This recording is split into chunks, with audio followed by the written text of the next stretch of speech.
आज हम पहुंचे हैं अपर नथनपुर में। यहाँ पर श्रीमती दीप्ति रावत बिष्ट मैडम हमारे साथ हैं, जो कि एक समाज सेवी हैं। आइए उनसे जानते हैं कुछ बातें। मैम नमस्ते, कैसे हैं आप? नमस्कार, एकदम बढ़िया।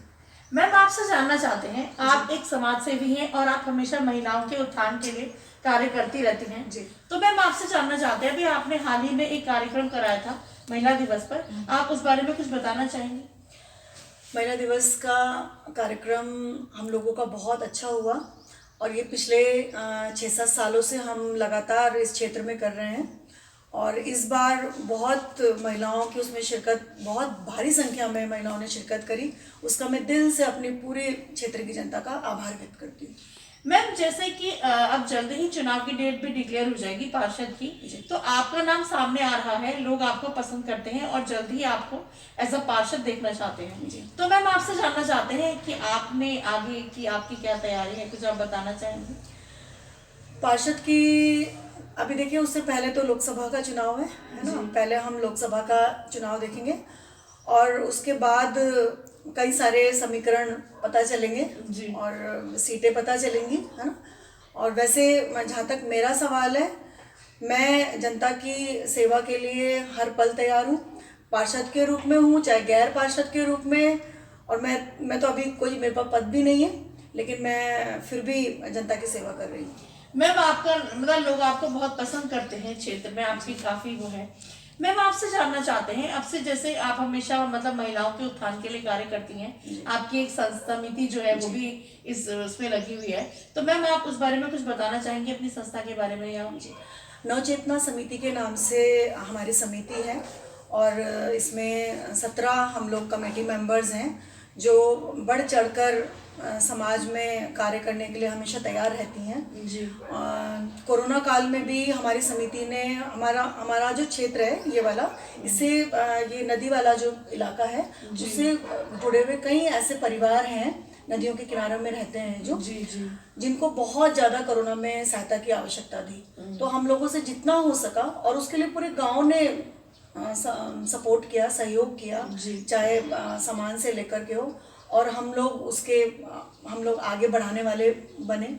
तो इसके लिए हमारी समिति ने लगातार काम किया और महिला उत्थान के लिए और सामाजिक जो भी सहायता की जरूरत किसी को पड़ती है उसके लिए हम लोग लगातार काम करते हैं, समिति मिलके करती है।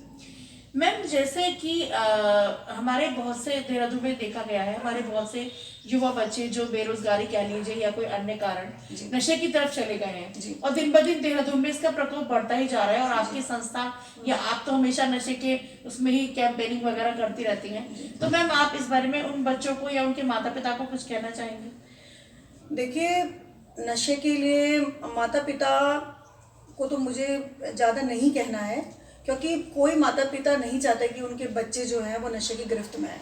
और उसके लिए, क्योंकि मैं भी माँ हूँ, दो मेरे बेटे हैं, कोई माता पिता ये नहीं चाहते और वो उसके लिए लगातार प्रयासरत रहते हैं कि बच्चे जो हैं वो इस तरफ ना जाएं।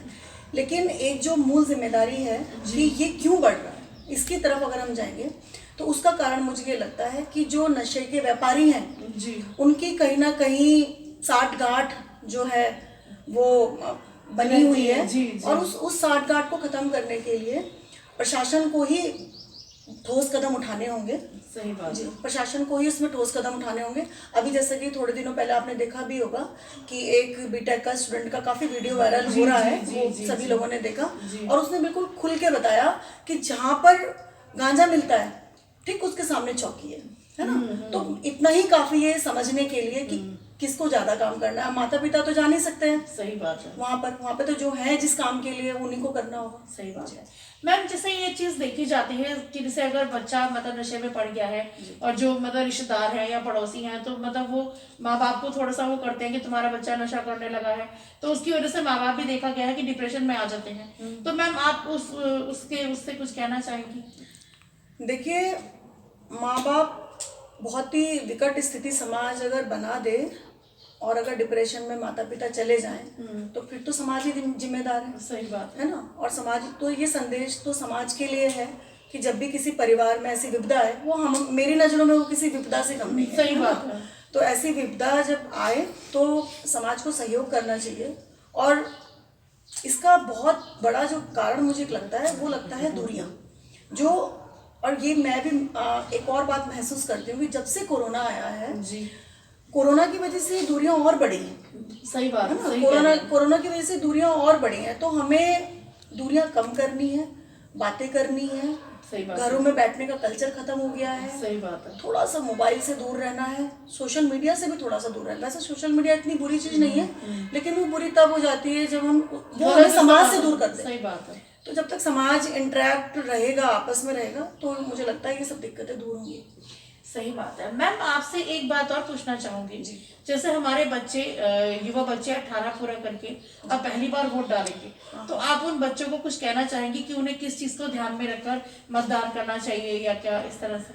देखिए, मेरी नज़रों में 2 चीज़ें सबसे महत्वपूर्ण है। जी एक है शिक्षा और एक है स्वास्थ्य। जी तो वो ये देखें कि शिक्षा के लिए कौन काम कर रहा है, क्योंकि अंबेडकर हमारे संविधान निर्माता हैं जी। और शिक्षा को उनसे बेहतर किसी ने नहीं नहीं, समझा। सही बात है, सही कह रहे हैं। जो जहाँ से अंबेडकर आते हैं, उन्होंने तो, उनकी स्थिति तो ऐसी थी कि उन्होंने नौकरी पाली, नौकरी हासिल कर ली। तब मैं उनके बारे में जो हमने पढ़ा है, जी जी नौकरी हासिल करने के बाद भी उन्हें घर नहीं मिला रहने के लिए, है ना। तो वो कष्ट झेला है उन्होंने, लेकिन उन्होंने उस कष्ट को, उस जो डिफरेंस था, उसको केवल एजुकेशन से ही पाटा। तो एजुकेशन ही ऐसी चीज़ है। तो मैं सभी युवाओं से ये कहूँगी। और स्वास्थ्य की जहाँ तक हम बात करें, क्योंकि गरीब आदमी है, चाहे वो लोअर मिडिल है चाहे अपर मिडिल, आज की डेट में तो कोरोना के बाद से अपर मिडिल की स्थिति भी खराब है, सही बात है ना।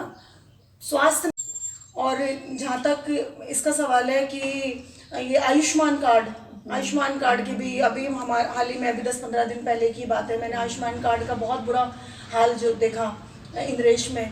वहाँ पर ये कह रहे थे कि भाई साइट नहीं चल रही है, आप पहले पेमेंट कर दीजिए। वो भी हमारे किद्दू वाले का ही परिवार है ना। और अभी 8वां ही दिन है, उनमें से उन्हीं के परिवार में से एक की डेथ भी हो गई।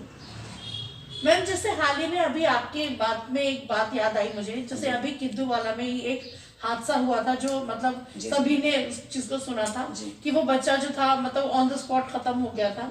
तो मैम जैसे आप इसी क्षेत्र में रहती हैं और आप समय समय पर इस तरह के मतलब लोगों के साथ जुड़ी रहती हैं, तो मैम आप किस चीज को मतलब आप कुछ बताना चाहेंगे ऐसे कि यहाँ पर क्या कमी रह गई? या देखिए, उसी क्षेत्र में कई बार हो चुके ना एक्सीडेंट? हाँ, वहाँ पे एक्सीडेंट लगातार हो रहे हैं, और उसकी सबसे जो बड़ी वजह है, वहाँ पे स्पीड ब्रेकर नहीं है, और वहाँ पे फुटपाथ नहीं है ना।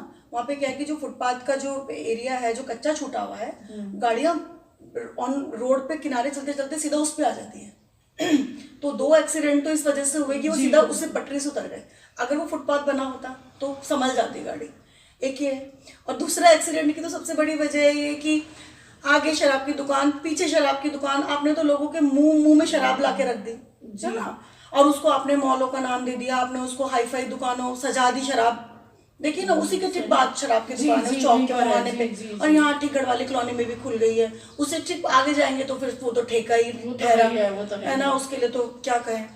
तो एक शराब, एक स्पीड ब्रेकर, एक फुटपाथ, और सबसे महत्वपूर्ण चीज़ है जो आज से वो परिवार जूझ रहा है, वो ये है कि वहाँ पे CCTV फुटेज की वजह से, मतलब प्रशासन का ये कहना है कि अगर 6 नंबर वाला जो सरकारी कैमरा है, क्या रोड खराब था, अगर वहाँ पे प्रॉपर CCTV लग जाए, गवर्नमेंट के CCTV उस चौक पे भी लग जाए, तो मुझे लगता है कि कुछ रोकथाम भी होगी। और कभी दुर्घटना से घट जाए तो कम से कम पता तो चले कि किसी के घर का परिजन जो गया है उसकी वजह क्या है। सही बात है मैम। मैम आपसे बहुत अच्छी मतलब जानकारी भी मिल रही है काफी। मैम आपसे जानना चाहते हैं, जैसे हमारे बहुत से लोग ऐसे हैं जो ये कहते हैं कि हम वोट नहीं डालेंगे, या जब चुनाव की तारीख आती है तो अपने फैमिली को लेके घूमने फिरने निकल जाते हैं, तो मैम आप उन लोगों को कुछ कहना चाहेंगी? मैं लोगों को क्या कहूँ, क्योंकि मैं तो उसके पीछे भी जिम्मेदार, दरअसल जो रूलिंग गवर्नमेंट होती है मैं उसी को मानती हूँ। वो क्यों खिन्न हो रहे हैं वो इलेक्शन से, उसके पीछे रीज़न क्या है? उसके पीछे रीज़न ये है कि जो आपने वादे करे वो आप पूरे तो करते नहीं है। आपने कहा था 2 करोड़ नौकरियां देंगे, आपने नहीं दिया, है ना। आपने कहा था कि आप एजुकेशन के लिए काम करेंगे, तो यहाँ हमारे उत्तराखंड की स्थिति तो इतनी ख़राब है कि जो सरकारी स्कूल थे वही बंद हो गए, है ना। तो 5,000 के आसपास का है, मुझे ध्यान नहीं आ रहा जी, है जी, जी, संख्या जी, जो है, जो कि बंद हो गई है। आपने उन्हें ठीक कराना था, आपने इम्प्रूवमेंट कराना था, वो आपने किया नहीं। तो इसके पीछे भी मुझे लगता है कि अगर सरकार द्वारा किए गए जनहित में किए गए जो वादे, मैं जोड़ दे रही हूँ इस पे जी, जी। कि जनहित में, क्योंकि दो ही चीज इंपॉर्टेंट है। सही बात है। आप जनहित में काम करेंगे तो क्यों नहीं लोग वोट देंगे? सही बात है। बिल्कुल लोग वोट देंगे। मैं इसके लिए जनता को बिल्कुल दोष नहीं देती। Thank you ma'am. मैम आपसे एक बात और जानना चाहेंगे, जैसे आप हमारे चैनल के माध्यम से किसी को थैंक यू या किसी डिपार्टमेंट से कोई रिक्वेस्ट या कुछ करना चाहें तो आप। देखिए, धन्यवाद तो मैं सबसे पहले जो मेरे क्षेत्र के लोग हैं मैं उनका करना चाहती हूँ, क्योंकि अभी हाल ही में हमारा कार्यक्रम हुआ था, है ना, महिला दिवस का। जी। और वो महिला दिवस का जो कार्यक्रम होता है, भले ही हमारा पूरा कमेटी मेंबर्स उसमें लगते हैं, कमेटी मेंबर्स का भी धन्यवाद है, वो लगते हैं, लेकिन ये सारा कार्यक्रम क्षेत्र की जनता के सहयोग से होता है जी। आर्थिक हो, मानसिक हो, उन्हीं के सहयोग से कार्यक्रम होता है। और मुझे उनका धन्यवाद इसलिए करना है कि अंतर्राष्ट्रीय महिला दिवस जैसे कार्यक्रम को समझ करके उसकी वैल्यू करना, ये एक आगे बढ़ने वाले समाज के लक्षण है। इसलिए मेरे को समाज का धन्यवाद करना है, और मुझे आप लोगों का भी धन्यवाद करना है कि मानव चेतना न्यूज़ जो है वो मेरे घर पर आई और उन्होंने मेरे विचार लिए।